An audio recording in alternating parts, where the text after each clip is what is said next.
नमस्कार मित्रांनो, मी आपला मित्र प्रवीण बदाने आपल्या यूट्यूब चॅनलमध्ये स्वागत करतो। मित्रांनो, मी आपल्यासाठी सोलर पंपाचे वेगळे प्रॉब्लेम आणि त्यांचे व्हिडिओ आपणासाठी घेऊन येत असतो।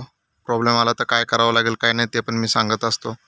तर आपल्या व्हिडिओला लाईक करा, कमेंट करा आणि आपल्या चॅनलला सबस्क्राईब करा। मित्रांनो, तुम्ही सबस्क्राईब केलं, लाईक केलं तर व्हिडिओ बनवायला अजून हुरूप येते, वाटतं की अजून आपल्या शेतकरी बांधवांसाठी आपण व्हिडिओ बनवावे। त्यासाठी सबस्क्राईब करा आणि व्हिडिओला लाईक करा। मित्रांनो, ही महिंद्राची 3 HP साईट आहे। इथे आपला इकोजनचा कंट्रोलर लागलेला आहे। हा मुख्यमंत्री सौर कृषी पंप योजनेत बसवलेला 4 वर्षापूर्वीचा हा कंट्रोलर सोलर पंप आहे। मित्रांनो, दाखवतो मी तुम्हाला कंट्रोलरमध्ये काय प्रॉब्लेम येतोय आणि त्यासाठी काय करावं लागणार आहे आता ते पण तुम्हाला सांगतो।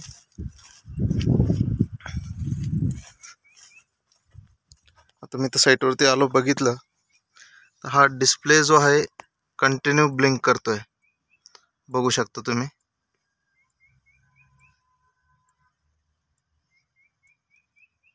आपण स्विच ऑन केला, ऑफ केला तरी काही फरक पडत नाही। आणि इथे आवाज जर बघितला तुम्ही तर घड्याळाचा काटा जसा सेकंद काटा टिक टिक टिक टिक वाजतो तसा वाजतोय। मित्रांनो,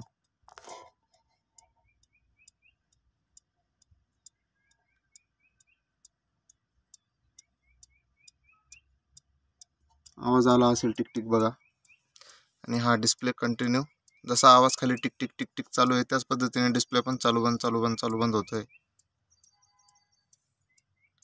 इथे आता आपण सिस्टम जी आहे ती एकदा रिस्टार्ट करून बघू। सिस्टम रिस्टार्ट करण्यासाठी आपल्या सोलर पॅनल कडनं आलेले हे जे 2 कनेक्टर आहेत, MC4 कनेक्टर म्हणता यांना, एक मेल आणि एक फिमेल असतो। तर कोणताही एक कनेक्टर आपण काढला, या दोघं साईडला असे नॉब दाबून खाली ओढायचा। खाली ओढल्यानंतर हा सप्लाय डिस्कनेक्ट होणार आणि डिस्कनेक्ट झाल्यानंतर अशा पद्धतीने आपला हा डिस्प्ले पण इथे बघितला। आता आपण डिस्प्ले ऑन झाला सप्लाय काढल्यानंतर, बघा ऑटोमॅटिक अशा पद्धतीने झालंय आणि शॉर्ट सर्किट रिस्टार्ट सिस्टम नाव आलंय। आता डिस्प्ले पूर्ण बंद झाला आणि आता आपण पिन लावली, हे आपलं कनेक्टर लावलं MC4 कनेक्टर की लगेच टिक टिक आवाज सुरू झाला आणि डिस्प्ले सारखं ब्लिंकिंग करतोय।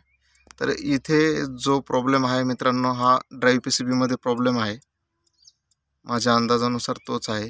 आणि आता मी चेक करून बघतो आणि तुम्हाला सांगतो की नक्की कसला प्रॉब्लेम आहे तो। मित्रांनो, मी चेक केला आहे आणि चेक केल्यानंतर समजलं की ही जी आपली ड्राईव्ह PCB आहे, या ड्राईव्ह PCB मध्ये हा प्रॉब्लेम आहे आणि ही ड्राईव्ह PCB जी आहे ही रिप्लेस करावी लागणार आहे आता मित्रांनो। त्यानंतर हा पंप सुरळीत चालू शकतो।